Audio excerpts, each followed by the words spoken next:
여러분 언제부턴가 이 핸드폰에 카메라가 달리기 시작하면서 사람들은 이 메모마저도 이 사진으로 남기기 시작했습니다. 뭐 인증샷이라고 해서 뭐 어디 장소에 갔다는 것을 남기기도 하고 뭐 누구를 만났다는 것을 남기기도 하고 혹은 내가 무엇을 먹었는지까지도 그 음식 사진까지 찍으면서 이렇게 다 기록으로 남기는데요. 사실 가만히 생각해 보면 우리가 사진을 한 장 한 장 이 현상할 때마다 돈이 들었던 시대를 생각해 보면 그때는 음식 사진을 찍지는 않았던 것 같아요. 내가 이 음식 이걸 사진으로 찍으려고 돈을 내나? 이런 생각이 좀 있었기 때문에 음식은 잘 안 찍고 찍을 수 있다면 사람을 주로 찍었던 것 같은데, 근데 지금은 음식을 그 사진 찍기 전에 누가 건드리면 안 되죠. 사진을 먼저 찍게 한 다음에 그 다음에 음식을 먹게 되는데, 아주 연세가 많으신 어르신들을 보면 밥상머리에서 뭐 하는 짓이냐고 이렇게 핀잔도 하실 것 같은 그런 느낌인데, 뭐 사진 찍는 것도 그렇지만 문화도 좀 달라진 게 있는 것 같고, 아무튼 사진으로 이 기록을 계속 남기는 게 앞으로 가면 갈수록 더 그렇게 될 것 같은데요. 뭐 이제는 사진도 아니고 영상 아닙니까? 영상으로 남겨서 영상도 길게 안 남기고 이제는 짧게 찍어서 올리는데, 뭐 졸업식이라던가 결혼식 혹은 뭐 출산의 순간, 그 외에 중요한 순간순간마다 뭐 영상이든 사진이든 이제 찍어서 이렇게 남깁니다. 이걸 우리는 이제 소위 인증샷이라고 말하죠.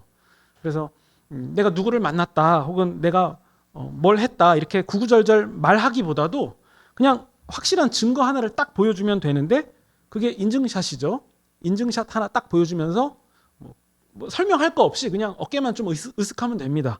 내가 뭐 유명인 누구를 만났다던가 혹은 뭐 두바이 뭐 어쩌고 하는 그거 뭐 먹었다던가 그거 하나 딱 사진 찍어가지고 그냥 보여주면 확실하죠. 아, 너 했구나.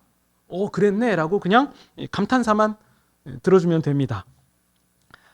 여러분, 우리가 요한일서를 함께 나누고 있는데요, 우리 요한일서 말고 요한복음을 한번 생각해 볼게요. 요한복음의 기록 목적 혹시 생각나십니까? 우리 20장 끝절에 보시면, 요한복음 20장 끝에 보면 내가 왜 이 요한복음을 기록했냐면, 첫 번째, 너희로 예수님께서 하나님의 아들 그리스도이심을, 하나님이 택하시고 보내주신 구원자라는 사실을 믿게 하려고 요한복음을 썼고, 그리고 너희가 그 예수님을 믿어서 그 이름을 힘입어 생명에 이르게 하려고 내가 이 요한복음을 썼어 라고 요한이 친절하게 설명을 했잖아요. 우리도 마찬가지죠. 우리는 물론 요한복음을 읽기 이전부터 예수님을 믿은 순간이 있었는데, 요한복음을 또 보면서 예수님 이름 안에, 그분의 이름에, 그분의 모든 존재에 생명이 있다는 사실을 확인할 수 있었고, 우리가 그 예수님을 믿어서 영생에 이르게 됐다는 것을 다시 또 한번 확인하고 또 믿음으로 잘 수납할 수 있게 되었습니다. 그러면 요한복음 말고 요한일서로 넘어가 볼 때 요한일서의 기록 목적은 무엇입니까? 라고 질문해 본다면, 사도 요한은, 이 요한일서의 기록자인 사도 요한은 요한복음과 똑같이 기록 목적을 이 안에 남겨놨습니다. 우리 5장 13절에 보면 나오는데요. 한번 보시겠습니까? 요한일서 5장 13절입니다. 요한일서 5장 13절입니다. 우리 같이 읽겠습니다. 요한일서 5장 13절입니다. 시작. 내가 하나님의 아들의 이름을 믿는 너희에게 이것을 쓰는 것은 너희로 하여금 너희에게 영생이 있음을 알게 하려 함이라. 얼핏 보면 뭐 요한복음의 기록 목적과 비슷해 보이는 것 같긴 한데요, 이걸 좀 구분해 보면 요한복음은 예수님이 누구신지 그리고 믿음이 무엇인지를 잘 알려줘서 사람들에게 예수님을 믿게 하는 것이 목적이라면, 그러니까 초신자와 같은 자들에게 목적으로 기록되었다면, 요한일서는 이미 예수님을 믿고 있는 자들에게 정말 너희에게 참된 믿음이 있는지를 내가 알려줄게 라는 목적으로 쓴 거죠. 그러니까 좀 거칠게 구분해 보면 요한복음은 초신자에게 쓴 것 같고, 요한일서는 이미 예수님을 믿고 있는 자들에게 그 믿음이 있는지를 확인시켜주는 목적으로 이렇게 쓰였다라고 말할 수 있거든요. 이때 요한이 너희에게 믿음이 있는지를 확인시켜주겠다라는 목적으로 마치 인증샷 한 장을 꺼내는 구절이 무엇이냐면 9절이에요. 우리 2장 9절입니다. 다시 2장 9절을 펴보시면 빛 가운데 있다 하면서 그 형제를 미워하는 자는 지금까지 어둠에 있는 자요. 그러니까 이걸 우리가 뒤집어서 생각해 봐야 되겠죠. 요한은 당신이 구원받았는지 이것을 확인할 수 있는 증거로 꼽은 한 가지, 그게 무엇이냐면 형제사랑이에요. 형제사랑. 그러면 우리가 이쯤에서 조금 더 자세히 이해하기 위해서 이 배경을 함께 나누어 봐야 되는데요. 우리 예전에 제가 지난 시간에 말씀드렸던 것처럼 이 요한일서의 배경에는 이 영지주의의 초기 형태가 존재하고 있었어요. 그들은 예수님이 육신을 입고 오신 것을 부인했고, 예수님의 육신을 부인한 거예요. 그리고 신비한 영적 지식을 가진 자들이 구원에 이를 수 있다는 그런 이단적인 사상을 주장했고요. 또 자신들은 어떤 그 신비한 영적 그 비밀, 지식을 소유했다는 것 때문에 교만함에 빠져서 형제들을 멸시하거나 무시하는 그런 모습을 보였어요. 이런 맥락하에 사도 요한이 9절과 같이 말했던 거예요. 빛 가운데 있다 하면서, 그럼 그들이 말하는 빛이 뭔지 알 것 같지 않습니까? 빛 가운데 있다고 주장하면서 그 형제를 미워하는 자는 어둠에 있는 자다. 너희들이 신비한 영적 지식을 가졌다라고 주장하는 것 같은데 실상 그 주장하는 너희가 맺는 열매를 보니까 형제를 미워하는데 그거 어둠 아니냐? 라고 말하는 거예요. 그러니까 사도 요한은 인증샷 하나를 딱 꺼낸 거죠. 봐, 이거 보니까 너희들 빛 가운데 있었던 거 아니야. 어둠 가운데 있었던 거야. 정말 빛 가운데 있는 사람들이었다면 너희는 형제를 사랑하는 열매를 맺지 않을 수가 없어. 너희의 말과 행실로, 생각으로, 모습으로 형제를 사랑하는 열매를 맺을 수밖에 없어. 바로 이 뜻이었던 거예요. 우리 10절 보시면 그의 형제를 사랑하는 자는 빛 가운데 거하여 자기 속에 거리낌이 없으나, 11절 그의 형제를 미워하는 자는 어둠에 있고 또 어둠에 행하며, 그러니까 어둠에 있으면서 갈 곳을 알지 못하나니 이는 그 어둠이 그의 눈을 멀게 하였음이라. 그러니까 여러분, 이 사도 요한은 요한일서를 통해서 빛 가운데 있는 것, 즉 다른 표현으로 하자면 구원받았음을 확인할 수 있는 증거로 가장 먼저 꺼내든 것이 바로 형제를 사랑하느냐, 이 질문입니다. 형제를 사랑하느냐.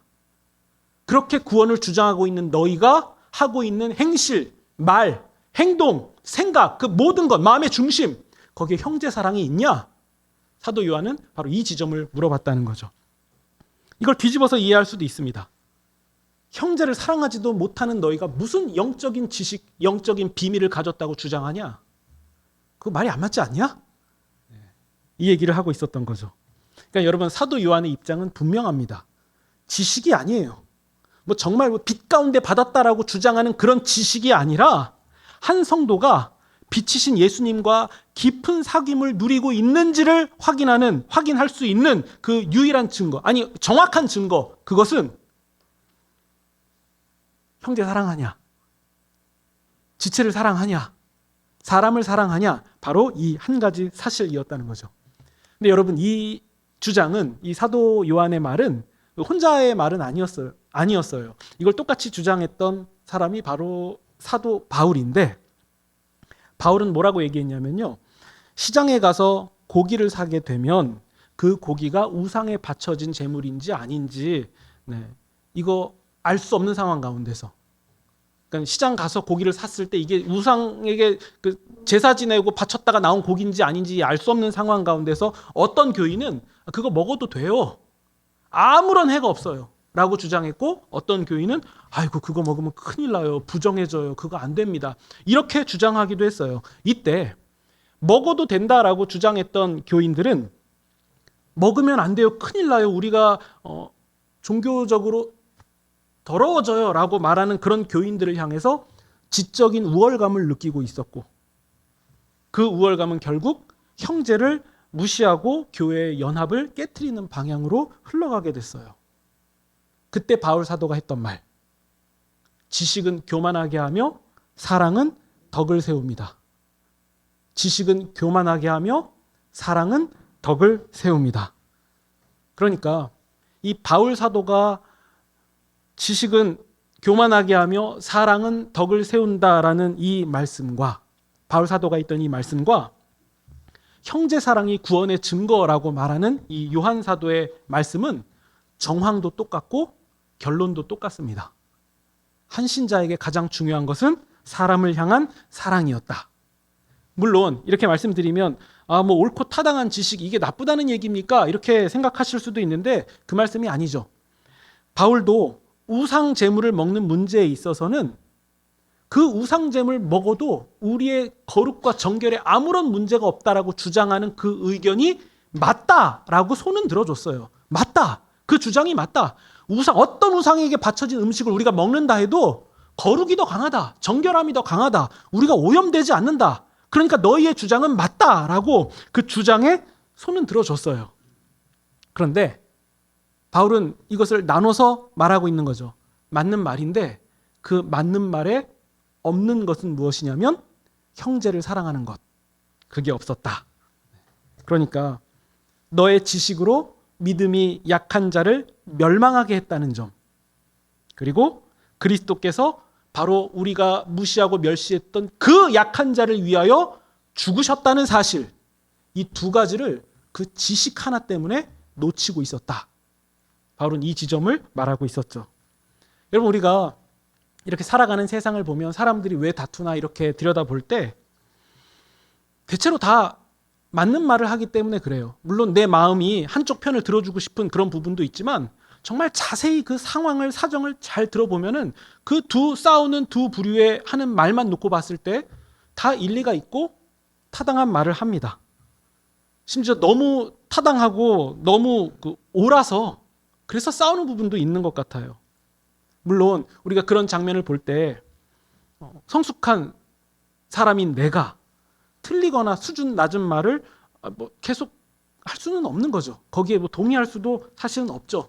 틀린 것은 틀렸다라고 말도 해야 되고 또 아닌 것은 아니다라고 말해야 됩니다. 그게 맞냐 틀리냐라고 따져본다면 그게 맞는 것 같아요. 아닌 건 아니라고 말해야죠. 그러니까 이런 관점으로 볼 때 거칠게 보면 세상은 서로 맞는 말 싸움을 하고 있는 것 같아요.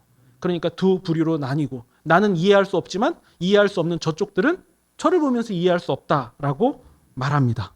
다 맞는 말을 하려고 씩씩대고 있고 맞는 말을 위해서 씩씩대고 있습니다. 그런데 구원받은 성도라면 그리고 하나님과 깊은 사귐에 있는 빛 가운데 있는 성도라면 정말 놓쳐서는 안 되는 한 가지 사실이 있습니다. 그게 무엇이냐면 그것도 좋은 거고 귀한 건데 그것보다 더 상위에 있는 개념, 주님께서 주목하시는 것, 그리고 주님의 제자들이 정말 이것만큼은 우리가 확인해 봐야 된다라고 말하는 그 지점, 그것은 뭐냐면 요한 사도는 형제 사랑이라고 분명하게 말하고 있습니다. 물론 여러분, 이 초기 형태의 영지주의는 지식 자체도 틀렸어요. 교만 하나만 딱 남아 있었을 뿐이죠. 근데 우리가 바울의 말을 통해서 봤잖아요. 심지어 옳은 지식이라 할지라도 옳은 판단이라 할지라도 믿음이 약한 자를 망하게 해서는 안 되고 그리스도께서 바로 그 사람을 위하여 죽으셨다는 사실을 놓쳐서는 안 된다는 거죠. 그러니까 우리가 이 지점을 정말 잘 생각해 봐야 됩니다. 그러면 이렇게 질문할 수도 있을 것 같습니다. 그러면 틀린 것을, 모자란 것을, 연약한 것을 그냥 그런 것들을 가만히 둡니까? 그냥 넘어갑니까? 이렇게 질문하실 때 그냥 두면 안 되죠. 잘 개선돼서 좋게 가면 좋겠습니다. 근데 또 한편으로 그냥 둘 때도 있더라고요. 대표적으로 어린 자녀와 놀아줄 때를 한번 생각해 보세요. 말도 서툴러요. 논리도 엉성해요. 그리고 주장하는 것도 자기밖에 몰라요. 그리고 꼭 맞지 않는 판단을 할 때가 너무도 많이 있어요.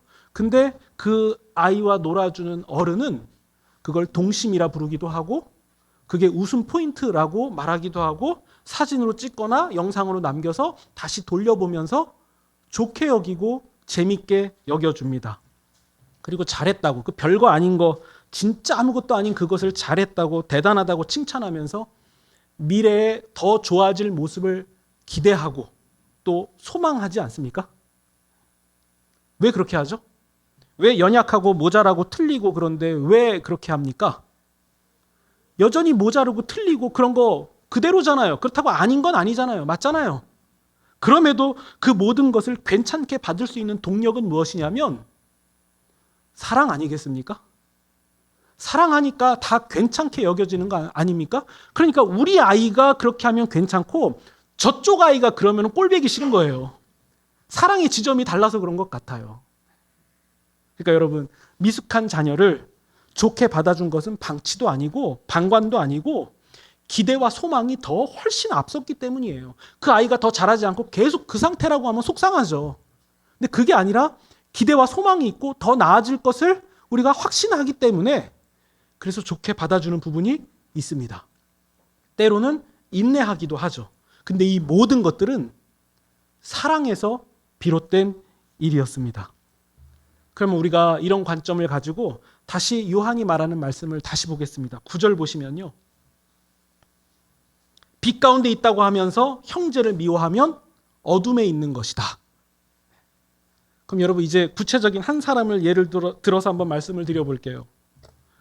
제가, 그러니까 박 목사가 구원에 이를 만한 성경 지식이 있다라고 말하고 맡겨진 직분은 목사고 예배당 들락날락했던 출입 연차도 꽤 상당하고 그리고 말씀을 전하는 자리에 초청까지도 받고 그러니까 그런 거 가만히 놓고선 그것만 따진 다음에 저는 빛 가운데 있다라고 말하면 되겠습니까?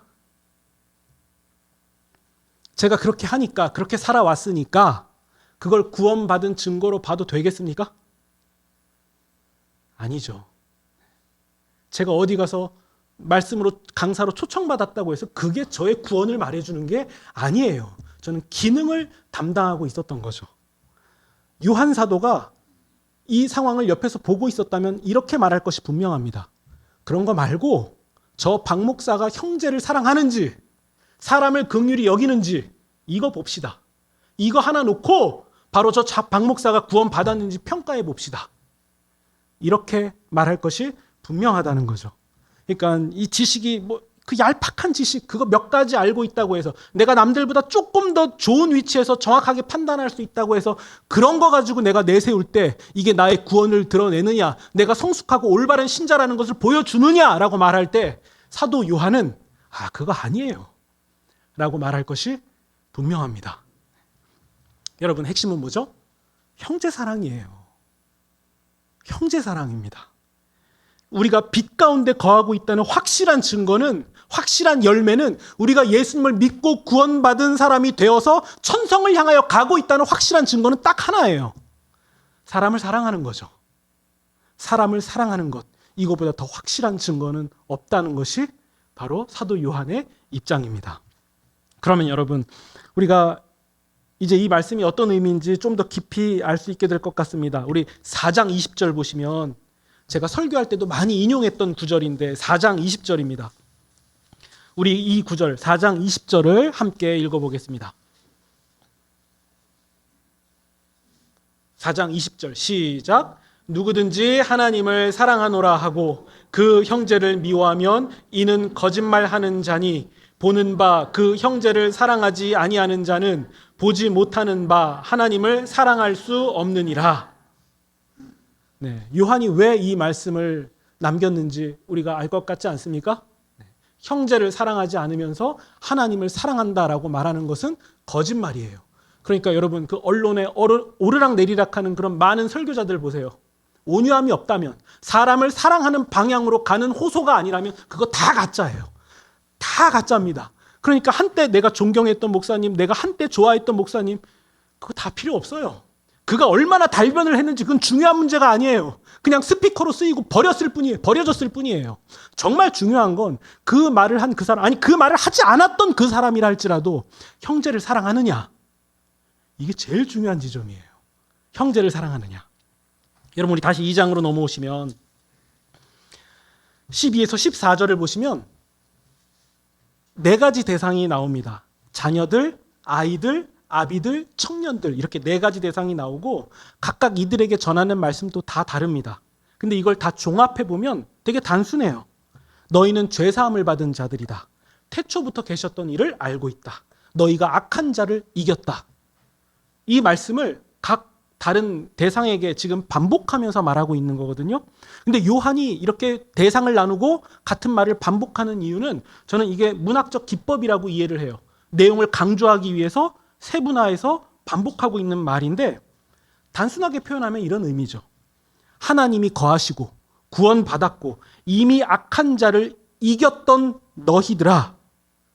이걸 더 단순하게 말하면 빛 가운데 있는 너희들아 라고 말하면서 이어서 15절입니다. 빛 가운데 있는 너희들아, 세상을 사랑하지 마라. 그러니까 여러분, 이제 구도가 되게 단순해지는 거예요. 빛 가운데 있는 너희들아 라는 말 앞에는 무슨 얘기했습니까?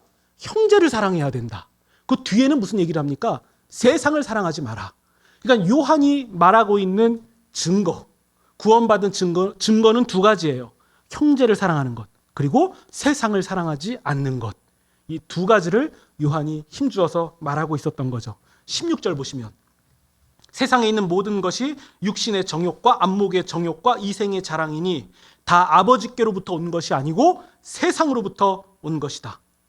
이때 우리가 이 16절 우리가 뭐 말씀 카드로도 많이 보셨을 텐데, 단순히 세상이라는 넓은 범위로 생각하시기 이전에 먼저 조금 구체적으로 보시면 좋을 것 같아요. 일단 육신의 정욕은 이 몸으로 죄 지어도 우리 구원받는 것과 아무 상관이 없다라고 말하는 그 사람들을 타켓으로 하고 있는 거예요.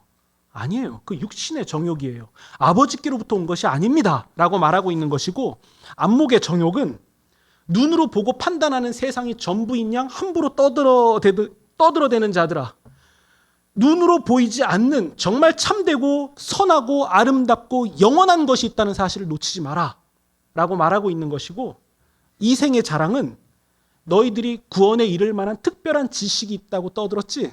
아니야. 그거 아니야. 아버지께로부터 온 거 아니야 라고 요한이 지금 비판하고 있는 것이죠. 공통점은 뭡니까? 16절 끝부분에 나오는 다 아버지께로부터 온 것이 아니라 세상으로부터 온 것이다. 그래서 17절 이 세상도 정욕도 다 지나가되, 이 베드로의 말로 바꾸면 뭡니까? 썩고 더럽고 쇠하는 세상이죠. 근데 무엇이 영원합니까? 오직 하나님의 뜻을 행하는 자는 영원히 거하느니라. 그러면 우리가 읽은 이 본문에서 요한이 말하는 하나님의 뜻, 그 영원히 거한다는 하나님의 뜻은 한 단어로 무엇이겠습니까? 형제 사랑이죠. 형제 사랑하는 자가 영원히 거한다라고 요한 사도가 말했던 겁니다. 여러분, 저는 이 요한 사도가 이렇게까지 강조하면서 형제 사랑을 말하는 데에는 어떤 그 개인적인 경험이나 잊지 못할 그 예수님과의 사건이 있었다고 생각이 듭니다. 그 중에 제가 하나를 꼽아보자면요, 예수님이 사마리아인의 한 마을에 들어가신 적이 있었어요. 그때 그 사마리아 마을은 예수님을 거절했어요. 예수님이 오는 것을 거부했습니다.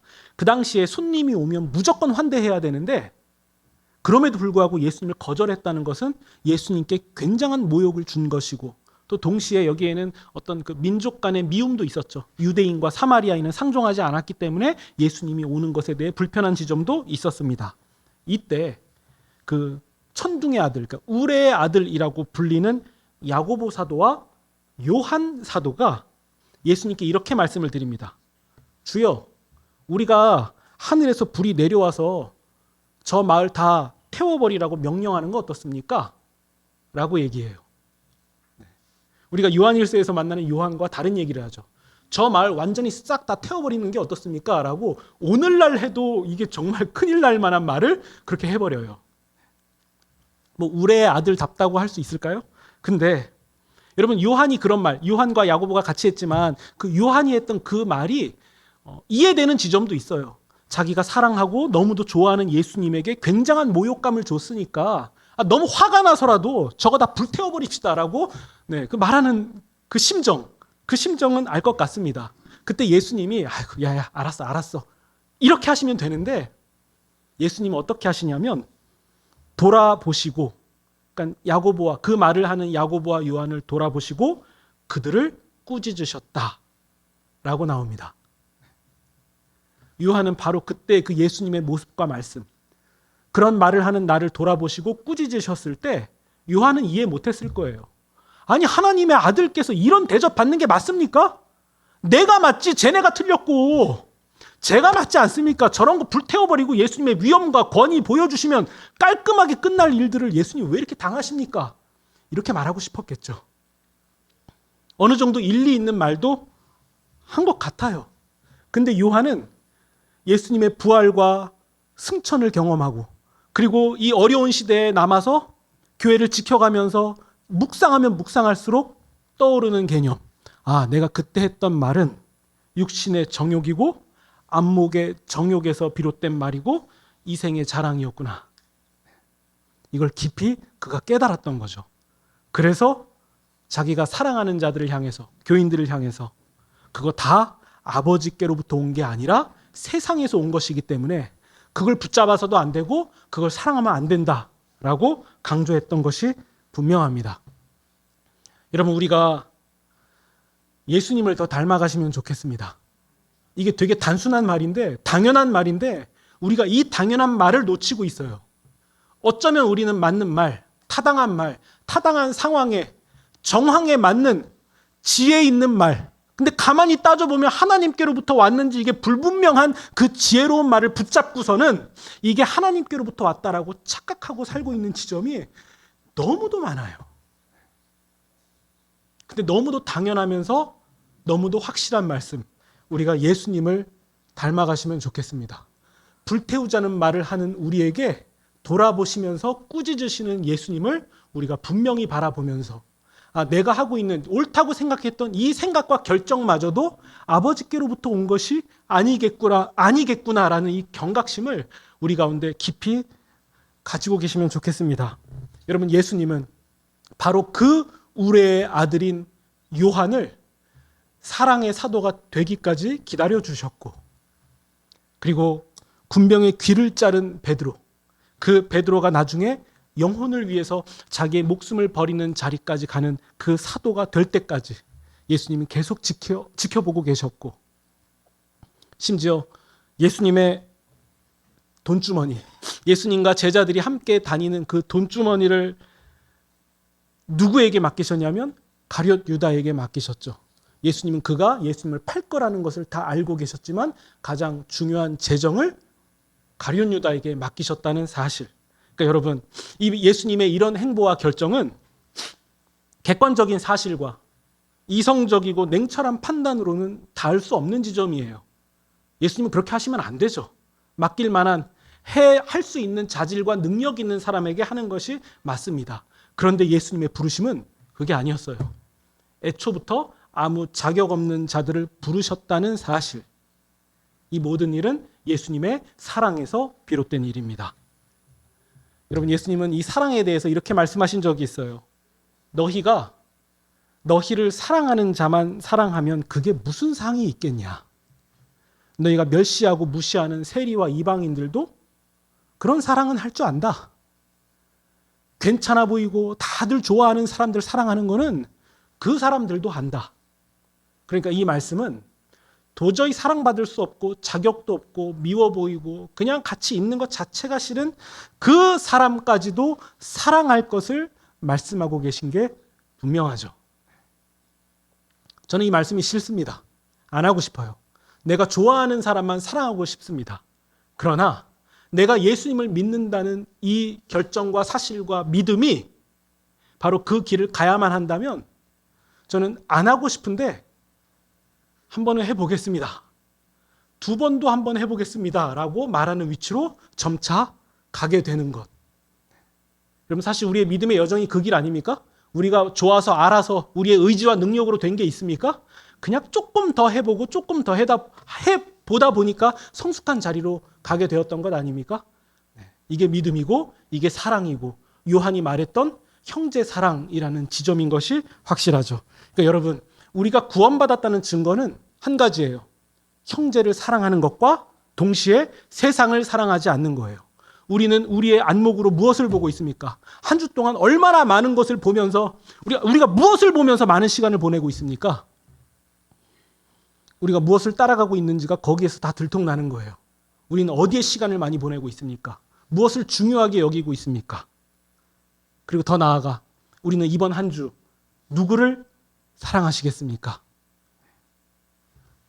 어떤 말과 어떤 행동과 어떤 생각과 절교해야 되는지, 그리고 어떤 말과 생각과 행동과 손을 잡아야 되는지, 바로 이 지점에 우리가 구원받았다는 증거가 있습니다. 여러분, 바로 이 열매, 우리 또 주어진 한 주 가운데 정말 최선을 다해서 이를 악물고 잘 맺어 나아가시는 그런 저와 여러분이 되시기를 우리 구주 예수님의 이름으로 축원드립니다. 아멘.